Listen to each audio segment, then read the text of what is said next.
السلام علیکم. Tonight with شاہین کے ساتھ میں ہوں سے شاہین عبداللہ. پاکستان کی سیاسی جو سناریو ہے اس میں پی ٹی آئی کا مقام، پی ٹی آئی کے بہت سارے رہنما اور دیگر جماعتوں کے جو قائدین ہیں وہ اس بات پہ بالکل متفق ہیں کہ یہ فیبریکیٹڈ مینڈیٹ ان کو دیا گیا تھا. اگر یہ فیبریکیٹڈ مینڈیٹ ہے اور جو ثابت ہو رہا ہے لیک آف ایڈمنسٹریشن سے، یعنی ان کی انتظامی امور پہ جو گرفت کی کمی. دیکھیں آپ چینی کا اسکینڈل لے لیں یا آٹے کا بحران لے لیں یا وابڈا، نیپرا اور یہ جو کے الیکٹرک کے معاملات ہیں ان کو لے لیں، تو آپ کو ان کا یعنی انتظامی فیلیور صاف نظر آ جائے گا. وہی بات جو بہت عرصے سے لوگ چھپ چھپ کے خاموشی سے اشاروں کنایوں میں کہتے تھے، اب ببانگ دہر کہنے لگے ہیں کہ اس ملک کی ایجنسیوں نے عمران خان کو مسلط کیا تھا عوام پاکستان پہ. پاکستان کے جمہور نے جمہوریت کو بچانے کے لیے ایک فیبریکیٹڈ مینڈیٹ کو تسلیم کیا. وہ مینڈیٹ جو عوام نے نہیں دیا تھا. پورے ملک کا اگر آپ انتخابی جو نتائج تھے اس کو اٹھا کے دیکھ لیں، اتنا ان ایکسپیکٹڈ نتیجہ کبھی نہیں نکلا ہے. تو یہ بات جو بیرون دنیا دانشور اور نیوز انالیسس کے لوگ کہتے ہیں کہ پاکستان میں جمہوریت نہیں ہے بلکہ پاکستان میں ایک منظم مافیا حکومت کو چلا رہا ہے. اور وہ جو منظم مافیا ہے وہ وہی مافیا ہے جو آپ کے چینی اسکینڈل کا ذمہ دار تھا، جو آپ کے آٹا بحران کا ذمہ دار ہے. اصل میں ہوتا یہ ہے کہ یہ جو ایک ایلیٹ کلاس آپ کے سروں پہ مسلط ہے، جو ان کے روابط کسی نہ کسی طرح پولیٹیکل ایلیمنٹ سے ہوتے ہیں، وہ ان پولیٹیکل ایلیمنٹ کے ذریعے اپنے کارناموں کو، اپنے جرائم کو چھپاتے ہیں. یہ لیک آف کیپیبلٹی جو ہے یا یہ جو آپ کا انتظامی فیلیور ہے، اس کی وجہ قانون میں لچک ہے. اگر قانون اپنا کام پورا کرے اور قانون اپنے کام کو پورا کروائے تو شاید یہ لیک آف کیپیبلٹی یا جو عدم تحفظ کا احساس ہے وہ ختم ہو جائے گا. یعنی ایلیٹ کلاس کے لیے قوانین کچھ اور ہے، عام غریب آدمی کے لیے قوانین کچھ اور ہے. پاکستان کے اس نظام کا خاتمے کا حل ماشاء اللہ نہیں ہے. پاکستان کے ان مسائل کا حل بائی فورس یا کوئی وہ نہیں ہے، بلکہ ایک سیاسی شعور ہے، ایک انقلابی ذہنیت کے لوگوں کے ذہن میں انقلابی تبدیلیاں آنی چاہیے مائنڈ سیٹ میں، جو چیزوں کو انیلائز کر سکے. دیکھیں کیا وجہ ہے کہ پاکستان میں پولیٹیشین کا بیٹا جو ہے وہ کوئی رائٹر نہیں ہوتا ہے، کوئی فنکار نہیں ہوتا، کوئی انجینئر نہیں ہوتا، کوئی ڈاکٹر نہیں ہوتا، صرف پولیٹیشین کا بیٹا پولیٹیشین ہی ہوتا ہے. یعنی اس کی وجہ کیا ہے کہ سیاست ان کی وراثت میں حلول کر گئی ہے، ان کی وراثت میں پیوست ہو گئی ہے. یہ اس ملک کے عوام کو اپنا ذاتی غلام سمجھتے ہیں. اس کی وجہ ہے سب سے پہلے آپ سندھ کو لیں. سندھ کے جتنے فیوڈل لارڈز ہیں، بڑے بڑے ذمہ دار ہیں، وہ کسی نہ کسی سیاسی پارٹی سے منسلک ہیں. جو رویہ عوام کے ساتھ، ان کی رعایا کے ساتھ یا ان کے لوگوں کے ساتھ ان کا گاؤں میں دیہاتوں میں ہے، وہی رویہ ان کا اب شہروں میں بھی ہے. یعنی اگر لاک ڈاؤن کی وجہ کر گاڑی میں 5 افراد سے زیادہ لوگوں کی بیٹھنے پہ پابندی ہے، ان کے کانوائے کو نہ پولیس روکتی ہے نہ رینجرز روکتی ہے. اگر آپ کو سسٹم کی بہتری کرنی ہے تو آپ کو ہاتھ ڈالنا پڑے گا ایلیٹ کلاس پہ. غریب کا جرم کتنا ہوتا ہے کہ وہ روٹی سے بےحال ہو کر کے کسی کی موبائل چھین کے لے جاتا ہے، بیچ کے اپنے بچوں کو روٹی دیتا ہے. لیکن یہ جو ایلیٹ کلاس ہے یہ عیاشیوں کے لیے کرائم کرتے ہیں، اور ان کے کرائم پہ آپ کے جو ایڈمنسٹریٹو لوگ ہیں وہ اپنے ذاتی مفادات کے لیے پردہ ڈال دیتے ہیں. میں ایک بہت چھوٹی سی مثال آپ کے سامنے لانا چاہتا ہوں یا بتانا چاہتا ہوں. آپ کو علم ہے کہ اس ملک میں کرائم ریٹ دنیا میں 3رے نمبر پہ ہے، جہاں بہت زیادہ کرائم، موبائل اسنیچنگ اور سارے کرائمز ہوتے ہیں. اور اس کی رکاوٹ کیوں نہیں؟ ایریا ایس ایچ او کسی پولیٹیکل پارٹی کے انفلوئنس سے ایس ایچ او لگتا ہے، اس کو پتا ہے کہ اس کو ہٹایا نہیں جائے گا. جو اس نے 15 لاکھ 16 لاکھ یا 20 لاکھ پولیٹیشین کو دے کے سیٹ خریدی ہے, جب وہ عوام کو نچوڑ کے اتنے پیسے اکٹھا کر لے گا تو اس کو اس سیٹ سے ہٹایا جائے گا یا مزید ایکسٹینشن دی جائے گی, اس سیٹ پہ مزید پیسے دیے جائیں گے. بالکل یہی حالت آپ کے گورنمنٹ ہاسپٹلس کا ہے, جہاں کا ایم ایس جو ہے وہ سیکرٹری ہیلتھ کو پیسے دے کے لے آتا ہے. یہی صورتحال بالکل ایجوکیشن ڈپارٹمنٹ کی ہے, جہاں پر یعنی منظور نظر افراد کو ہی نوازا جاتا ہے.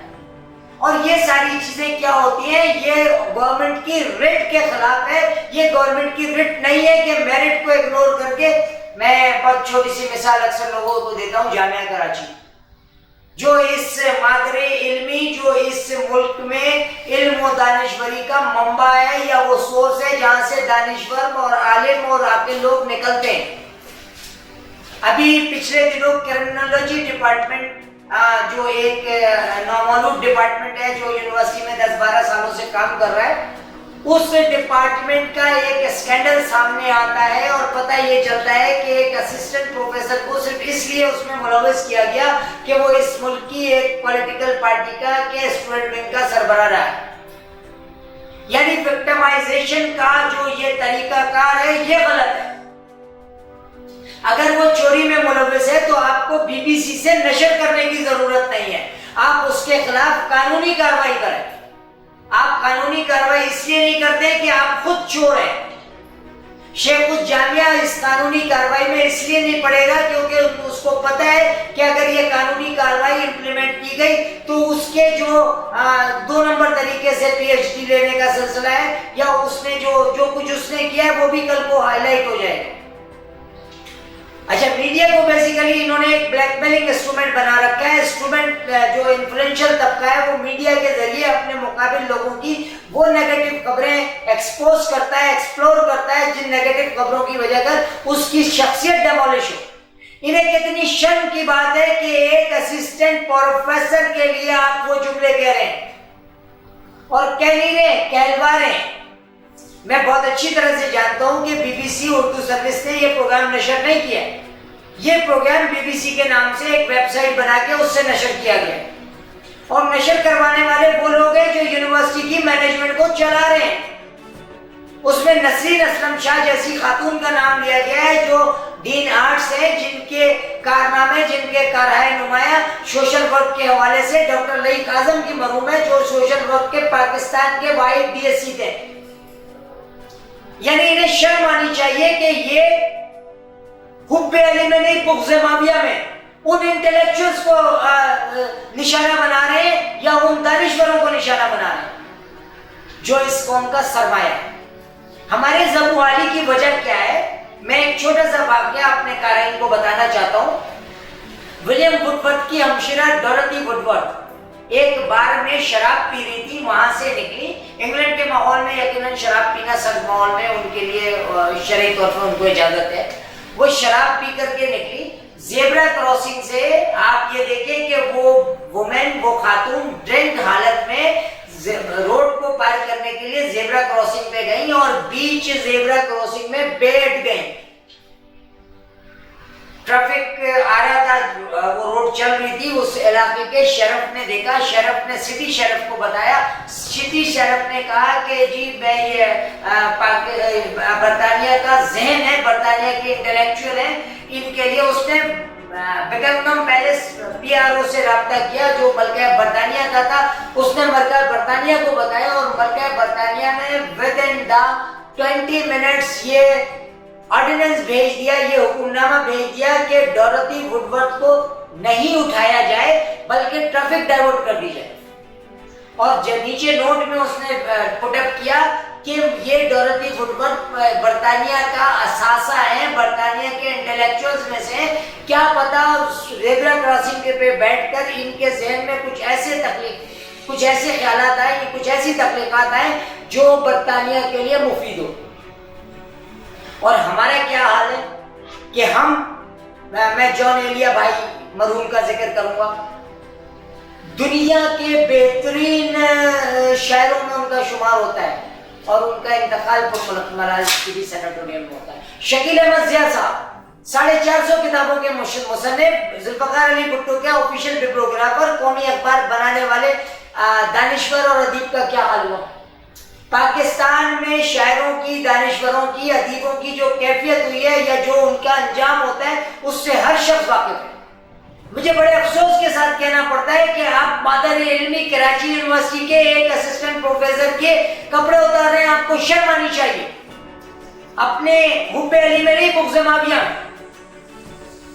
کہ وہ کراچی یونیورسٹی کا سابق طالب علم رہنما تھا،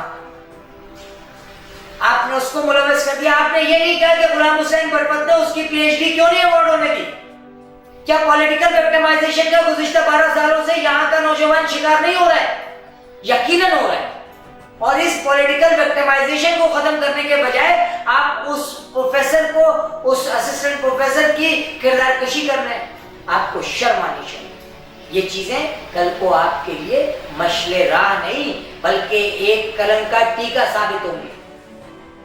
ٹونائٹ وتھ شاہین کے ساتھ سے شاہین عبداللہ کو اجازت دیجیے گا۔ اپنا، اپنے پڑوس کا، اپنے عزیز و اقربا کا بہت خیال رکھیں۔